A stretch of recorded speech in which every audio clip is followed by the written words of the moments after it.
Zgodnji nedeljski neugodni termin je prinesel 5. zaporedno zmago in nadaljevanje serije zmag v Novem mestu. Tokrat delovna zmaga izražena z 2 goloma v drugem polčasu. Delovna, radna, je li tako?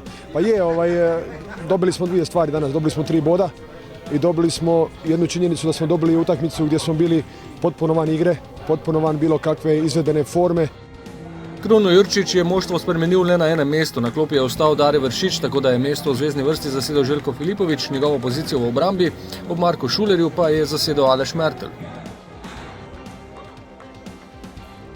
Po mirnem začetku tekme prvo razburjenje v 19. minuti, ko so sodniki posredovanje Mertlja nad Fučkom ocenili za kazenski strel.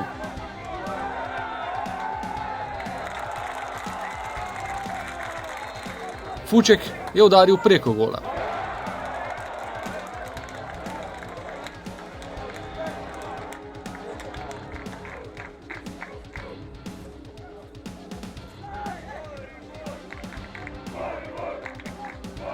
Odgovor nekaj minut kasneje sprožil je Ibrahimi.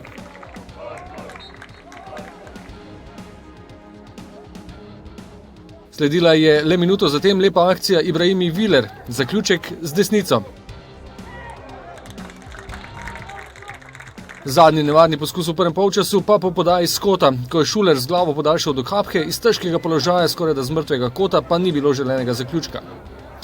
Drugi polčas se je začel z menjavo Mertelj Vršič. Najprej v 60. minuti grožnja domačinov prek Dangubiča, dobro je posredoval Handanović. V 61. minuti pa vodstvo za prvake. Akcijo sta na levi strani začela Viler in Bajde, Stojanović je s čudovito podajo našel kapetana, ta pa mirno zaključil za svoj 10. gol v sezoni in za potrditev, da je kapetan vedno na mestu, ko ga klub potrebuje.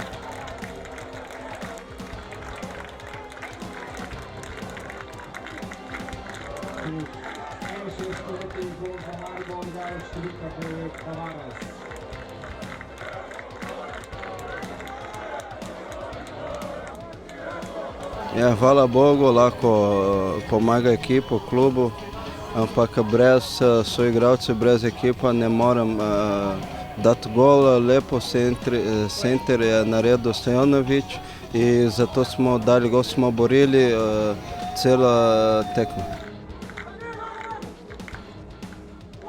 V nadaljevanju so se zvrstile nove nevarne akcije pred domačim golom. Viler je podal z leve, Tavares podaljšal do Ibrahimija, njegov strel pa je odlično ubranil Mitrović. Naslednjo obrambo je zabeležil v poskusu Bajdeta z glavo.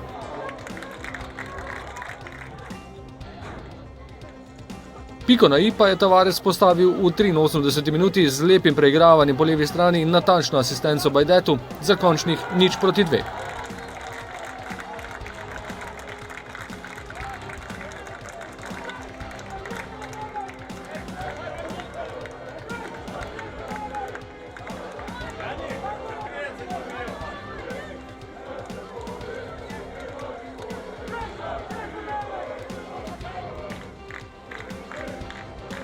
Zadnji poskus Bajdeta po podaji Mendija je domači vratar zaustavil.